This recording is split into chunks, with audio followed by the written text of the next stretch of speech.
Saya juga tergelitik saat Pak Erick katakan ada pemain yang nggak dipanggil, ada pemain yang egonya cukup tinggi, cukup individunya terlihat sehingga nggak bisa ngeblend di tim. Ya. Nah, apakah kemudian ini juga salah satu faktor kenapa Eliano Reinders kemarin tidak dimasukkan dalam daftar starting di pertandingan sebelumnya, Pak? Bukan saat pada lawan Arab Saudi. Enggak. Baru ketika kemudian para netizen ataupun juga para supporter bertanya, baru masuk daftar. Enggak. Kalau saya nggak ngeliat seperti itu. Saya ini proper. Ya, semua perekrutan pemain naturalisasi baik U17, U20, baik yang perempuan dengan coach Mochi, dengan coach saya sangat transparan. Ini database-nya. Mana yang kalian perlu? Dan saya rasa di bawah kepemimpinan saya dengan dukungan pemerintah ya, karena tidak mudah untuk bisa menaturalisasi pemain kalau presiden tidak mau, ketua DPR semua tidak support, saya ngucapin terima kasih gitu. Menteri juga sangat support. Ya, saya rasa nggak pernah deh para pelatih ini mendapatkan luxury seperti yang kita provide hari ini. Silakan tanya Coach Indra, Coach Nova, bagaimana program mereka jalan, ya. Dan kita selalu mencari pemain yang diinginkan untuk bisa bergabung timnas. Nah, ini menarik. Jadi saya semua ada approval. Jadi saya sangat keberatan kalau misalnya ini hanya aksi individu seorang Erick Thohir atau enggak ada. Baik. Kita sangat transparan. Ya, tapi Pak tadi katakan ini butuh approval begitu kan? Yang memang pemain ini dibutuhkan oleh tim. Tapi kemudian ketika Eliano didatangkan, STY sempat juga berbicara pada media masih belum sampai standarnya untuk masuk timnas. Itu pilihan pelatih. Itu pilihan ada yang nggak match dong Pak di sini antara PSSI dengan pelatih? Enggak, atau gimana? Semuanya baik. Semua baik. Oke. Semua baik. Ketika Welber nggak dipanggil, ada situasi pribadi, saya bilang enggak, polisinya seperti ini. Ya kan? Karena kita punya standar, kita juga nggak punya standar. Saya sangat sistematik orangnya. Ya, jadi saya percaya kalau kita mau sustain di segala hal itu mesti ada leadership yang baik dan ada SOP sistem yang baik. Itu harus jalan beriring. Percuma kita punya sistem tidak punya leadership. Atau hanya leadership tidak punya sistem, pasti absolut korup. Ya, ini yang sama yang kita bangun di sepak bola nasional ini, semua ada sistem dan SOP-nya. Semua ada perbaikan struktur, perbaikan tata kelola, dan tetapi ujungnya harus profesional dan transparan sehingga publik bisa menilai. Baik. Gitu. Kita mendengar rencana Pak Erick sudah sempat saya singgung tadi di awal atau di segmen sebelumnya mendatangkan ataupun juga menaturalisasi total 150 pemain untuk di timnas berbagai level, berbagai jenjang usia. Tapi di satu sisi lainnya juga para masyarakat Indonesia, para pecinta bola, para supporter mengatakan kasih dong kesempatan para pemain lokal yang lebih banyak lagi untuk masuk timnas. Jangan hanya naturalisasi. Sesaat lagi.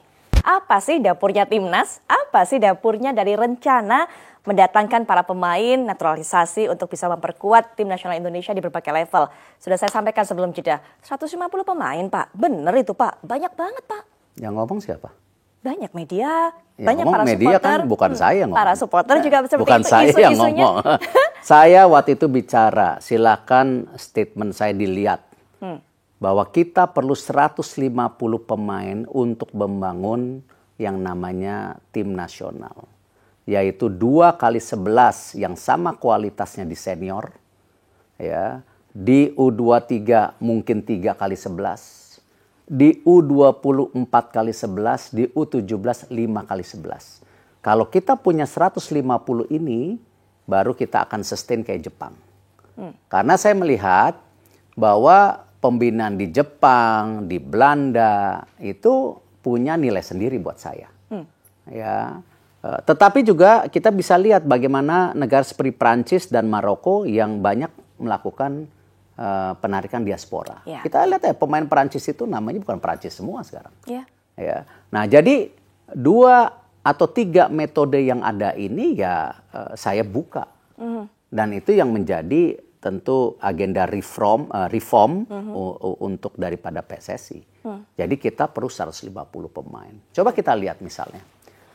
Kalau di U20 kita, ya, kita belum punya 4x11. Silahkan tanya Coach Indra. Ya, di Coach Nova kita belum punya 5x11 pemain. Even tim nasional kita yang hari ini 2x11 aja belum. Nah artinya apa? Untuk mengisi posisi-posisi ini ya dari mana? Ya tadi, pembinaan secara kontinu dari grassroots, ataupun ada yang namanya quick wins yang kebetulan tidak melanggar aturan FIFA. Ya. Di mana aturan FIFA itu jelas, bapak, ibu, nenek, kakek. Tetapi itu pun ada doorstop kita. Doorstopnya apa? Klub, no money. Semua based on naturalism. Based on nationalism. Ya. Jadi ya orang-orang ini kita dorong ya memang ya kita lihat bagaimana misalnya Kevin Dix kemarin main terus cedera. Dia ada risiko besar loh. Gajinya dia di klub berapa? Nah dia ini nanti summer dia boleh pilih bebas bermain di klub mana. Dia punya valuasi yang tinggi. Dan mereka dia mengorbankan cedera. J. Indes tadi malam habis main langsung berangkat. Ya, saya dengar Jadi kabarnya. tolong nilai juga pengorbanan mereka gitu. Jangan hanya ngelihat dari sisinya diaspora lokal. Saya nggak suka ketika dibanding-bandingkan antara diaspora dan lokal sama. Bangsa kita masa kalau ngelihat bangsa lain langsung waduh. Kenapa?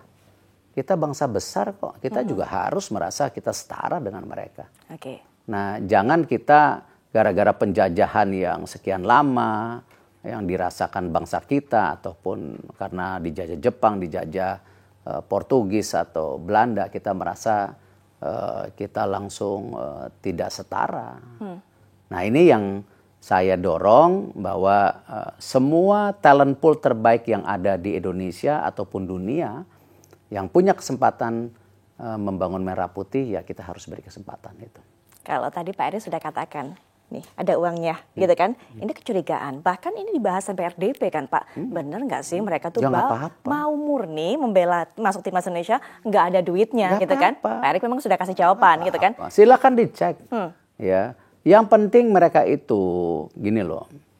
Satu, mereka kenapa mau gabung? Saya sudah bilang bahwa mereka harus diyakinkan kita punya program yang serius. Oke.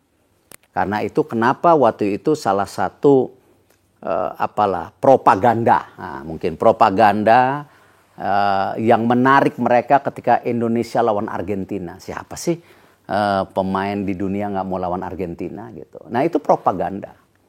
Ya, karena itu ingatlah setelah SEA Games langsung kita bawa Argentina. Itu bagian dari propaganda. Supaya kita bisa ngasih lihat, kita ini sudah disorot pemberitaannya di dunia. Dan itu ya tools alat mudah untuk campaign. Nah di situ setelah itu baru kita buka, ini loh programnya. Ini loh keseriusan kita. Ya kan? Dan mereka ngerti ya, bahwa wah ini menarik buat juga menaikkan status dan value-nya mereka. Jadi secara ekonomikalnya ada, tetapi bukan kita yang kontrol. Itu market. Ya kalau mereka tiba-tiba dapat sponsor dari A, B, C, ya itu market. Sama ketika sosial media ini kembali ke sosial media. Ketika mereka hit dari nobody menjadi 4 juta, ya itu resikonya mereka juga gitu. Nah ini yang kita melihat sebuah kesinambungan yang memang kita buka untuk bagaimana akses ini kita buka secara baik. Tapi ya kembali profesional dan transparan. Gitu. Soal propaganda, soal campaign, kita jadi tahu bahwa ternyata saat kemarin mendatangkan Argentina, termasuk salah satu hal itu untuk membuka mata para pemain. Iya kalau nggak katanya, ya kan? Kita mau Piala Dunia, mau ke Olimpiade. Mana? Oke. Ya dengan kita bawa Argentina, ya itu, wah serius ya gitu.